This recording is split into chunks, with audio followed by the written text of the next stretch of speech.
Salut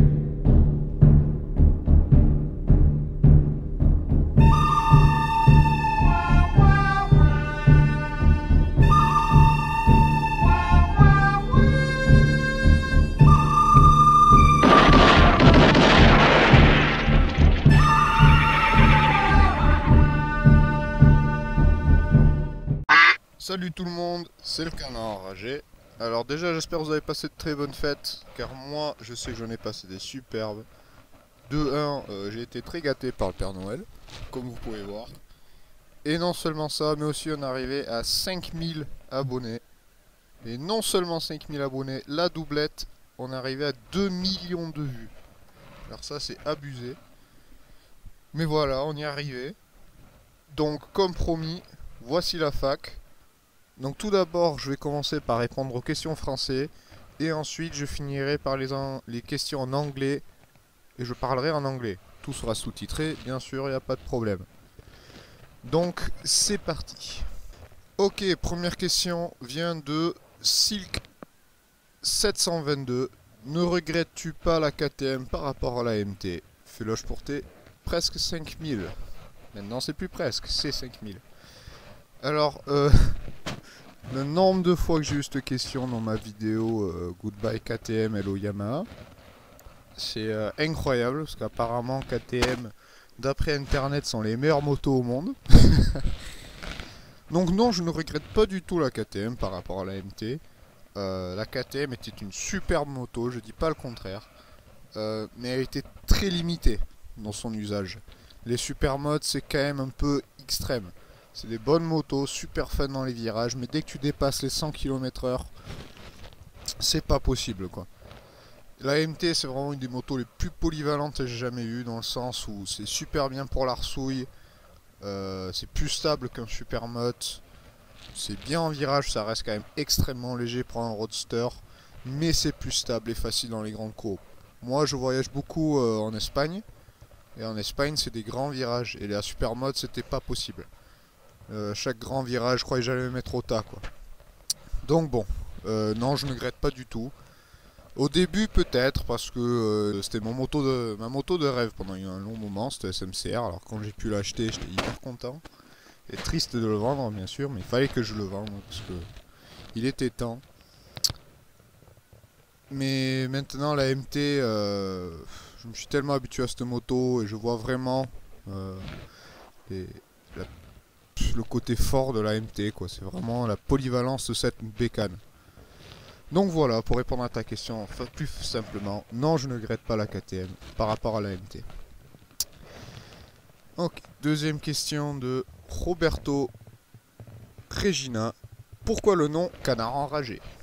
Alors, il n'y a rien de secret, c'est vraiment tout con en fait. Mon surnom du Canard Enragé, c'est venu quand j'avais acheté la DRZ, ma Suzuki DR 400Z SM. Suzuki ont toujours des putains de noms. Qui était jaune canard en fait. Donc en fait, le canard c'est venu un peu par la couleur de ma DRZ. Et enragé tout simplement parce que je roulais un peu comme un con et je m'énervais pour rien. Enfin bon. Non voilà, rien de magnifique, c'est juste... c'est tout con.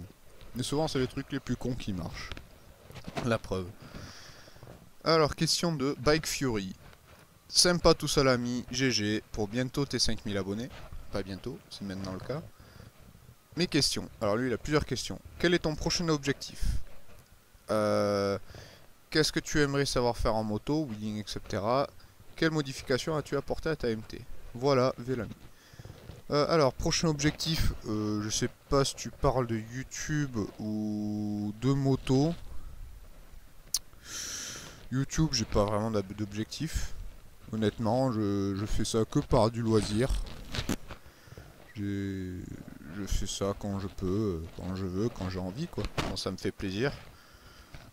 Donc je me suis jamais vraiment fixé un objectif. Mon premier objectif c'était 1000 abonnés. Parce que je trouvais ça un joli numéro. Mais bon, du coup on l'a largement dépassé. Et objectif moto, objectif moto ce serait voir, ouais, enfin j'ai toujours pas trop décidé. J'en ai deux en tête, deux motos en tête. Mais bon, Ça, on verra peut-être un peu plus tard. Qu'est-ce que tu aimerais savoir faire en moto? Wheeling, etc. Ben ouais, j'aimerais bien carrément m'améliorer au wheeling. C'est juste quelque chose que j'ose pas trop approfondir. Bon, je fais des petits wheelings quoi, mais je les tiens pas.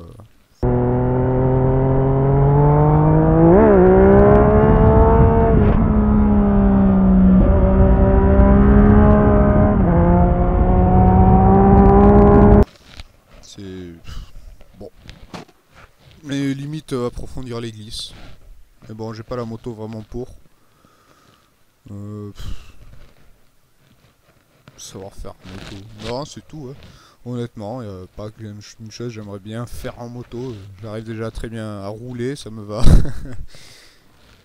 Quelle modification as-tu apporté à ta MT? Ouf, alors. Les modifications sur la MT. Esthétiquement ou mécaniquement, parce que mécaniquement j'ai fait faire via la ligne Arrow complète et j'ai fait su par une cartographie fait par Nicolas de NR Bike qui est situé à côté du circuit Port-Arnos. Si vous êtes du coin, allez le voir parce qu'il travaille de la magie, c'est incroyable. Il fait un super boulot. Je mettrai le lien de son site dans la description.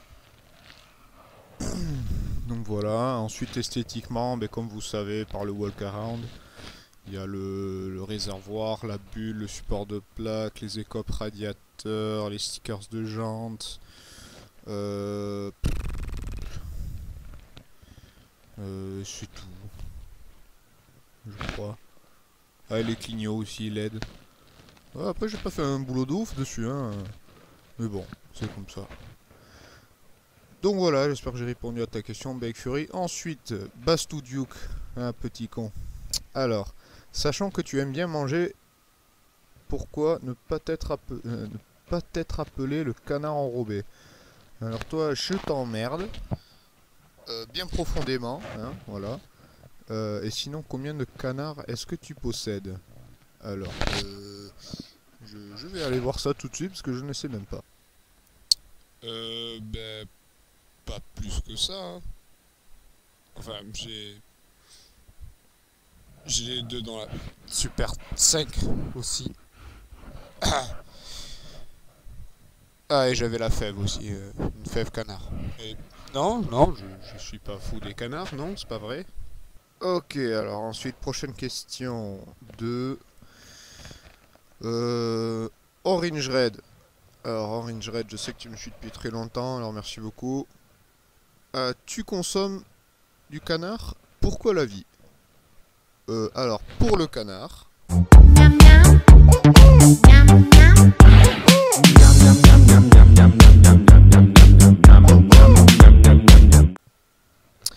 Et pourquoi la vie?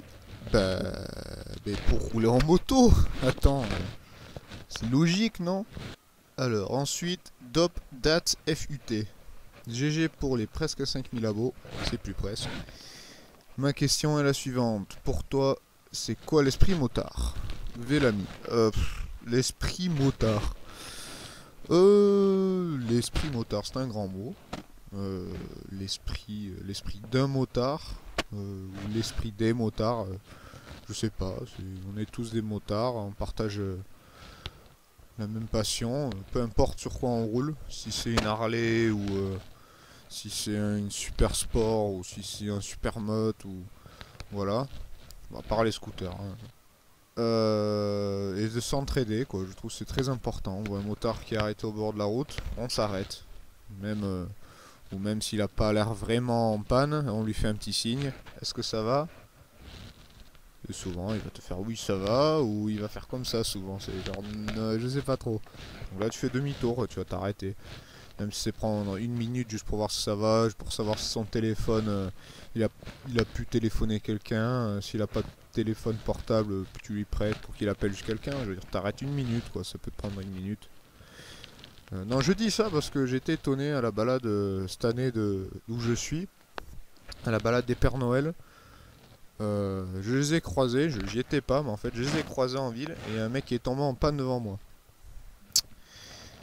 Et personne, et quand je dis personne, et je veux dire ils étaient plus de 450 motards je crois, un truc comme ça cette année, Il n'y a personne qui s'est arrêté. Il était au bord de la route en train de galérer avec sa moto, on le voyait. Et je veux dire, en plus, ils étaient tous ensemble. Alors ça, je trouve ça, cette mentalité vraiment conne. Je veux dire, il y a autant de motards au même endroit. Il n'y a personne qui s'est arrêté. C'est moi qui a dû aller le voir. Donc, ouais, non, les gars, franchement, l'esprit motard, c'est vraiment... On doit s'entraider. Signaler quand il y a les flics.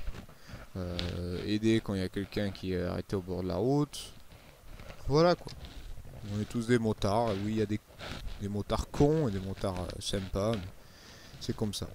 Pour moi, c'est ça, l'esprit motard. Bref.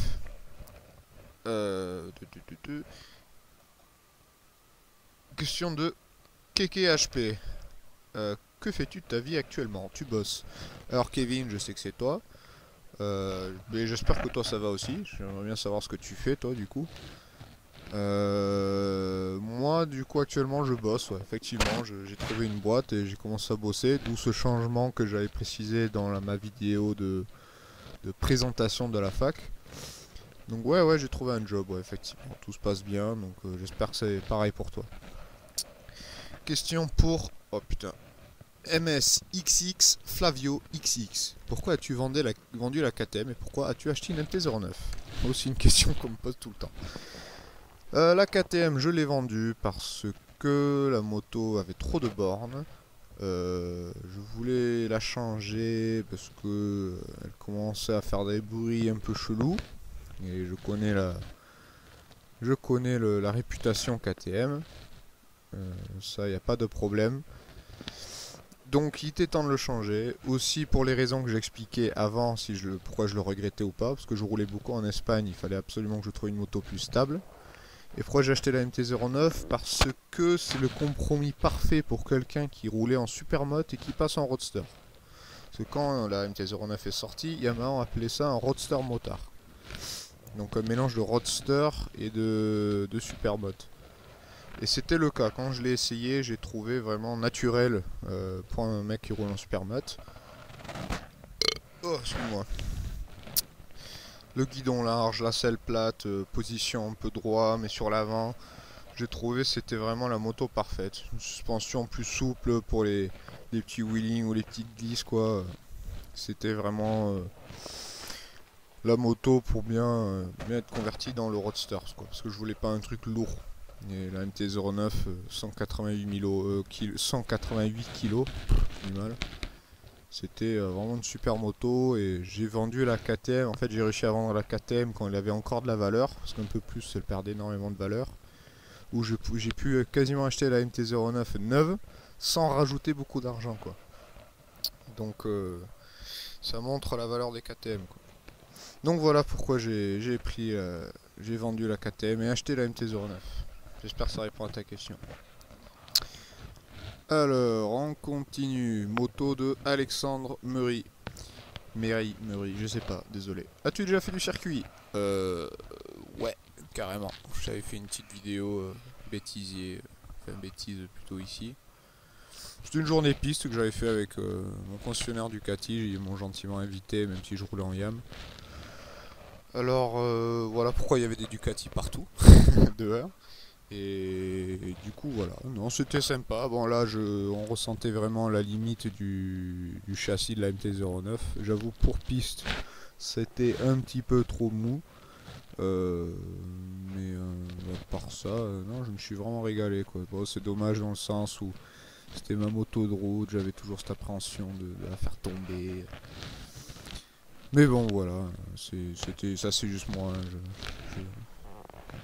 J'ai peur pour rien donc voilà. Non c'était super sympa, je pense que la piste c'est quelque chose je peux conseiller à n'importe qui. C'est bien pour apprendre la limite de ta moto tout en sécurité. Disons que sur route tu peux apprendre les limites de ta moto mais c'est souvent pas une très bonne idée parce qu'il n'y a pas beaucoup d'endroits où on peut le faire. Donc la piste c'est le bon compromis justement, je veux dire tu te payes la demi-journée, tu vas en avoir pour 60-70 € plus l'assurance. Après tout ce qui est essence pneus ça c'est à tes charges. Ça vaut le coup, au moins essayer une fois. C'est cool pour apprendre ta moto, vraiment, et ensuite quand tu te retrouves sur la route tu es beaucoup plus confiant, tu ressens mieux ta moto. C'est une bonne chose à faire je pense. Moi je risque d'en refaire d'une journée piste donc voilà. question de MaxiRide64. Salut à toi Max. Alors, trop je suis content pour toi. Je crois que t'as inversé de mots là. Tu commences à jouer dans la cour des grands. Ouf, ça j'ai pas envie de le croire ça. J'ai même pas envie de jouer dans la cour des grands. Comme je disais, je fais ça que par plaisir. Donc voilà ma question. Est-ce que tu projettes de changer... Putain, il faut que t'apprennes la France toi mec. Est-ce que tu projettes de changer ta moto dans un futur proche ou pas? Si oui, pour laquelle? Donc je suppose que tu demandes si je pense changer ma moto ou pas. Donc comme je disais dans la question d'avant, oui j'ai sûrement l'intention de changer ma moto. Peut-être pas tout de suite, peut-être l'année prochaine, dans un an, faut que je vois. Mais bon, il y a deux motos que j'ai en tête. C'est soit la Super Duke de KTM. C'est parce que c'est vraiment une moto aussi ultra polyvalent, mais vraiment une moto terrible quoi, qui me convient parfaitement. Mais aussi la moto que j'attends, c'est la MT10 de Yamaha. Ça c'est une moto qui risque de me plaire énormément. Alors il faut que j'attende ces deux motos. Mais c'est les deux motos qui m'intéressent en ce moment. Donc voilà, j'espère que ça répond à ta question. Il y a peut-être la Tuono, tout ça, mais ça c'est un peu plus compliqué au niveau des concessionnaires. Voilà. Allez, on continue. Alors la grosse question, enfin plein de questions de Network Gaming Show. Alors merci à toi aussi parce que je sais que tu me suis énormément depuis un petit moment. Alors, Network Gaming Show demande: Hello Canard, plusieurs questions pour toi. Merci de me répondre, ça serait cool. C'est ce que je vais faire. Question 1. Quel est ton plat préféré?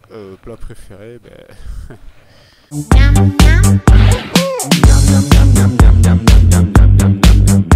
Quelle serait ta moto de rêve sans limite de budget, à part la R1M? Je sais pas, parce qu'en fait j'ai plein de motos de rêve en fait, je peux pas en dire, j'en veux un seul quoi, c'est... je sais pas... une NR 750 pour pouvoir le revendre quoi. Je sais pas, je vais dire NR 750. Ton style de musique favori? Style de musique favori, ça aussi c'est difficile parce que j'écoute vraiment tout. Quand je dis vraiment tout, je dis vraiment tout. Genre je peux partir de Led Zeppelin, partir sur du Frank Sinatra, comme je peux écouter du Skrillex, comme je peux écouter du Eminem, comme je peux... je sais pas, j'aime tout. J'aime vraiment tout. J'écoute plein de musique. Mais si je devais en choisir une, je pense que ce serait le rock. L'ancien rock old school. Style Pink Floyd, tout ça. Bref. Quelle moto après la MT? Comme j'ai dit avant, soit la Super Duke, soit la MT10. Que penses-tu du gilet jaune à moto? Juste ton avis. Le gilet jaune à moto. Alors, pour moi, c'est inutile. Franchement, inutile.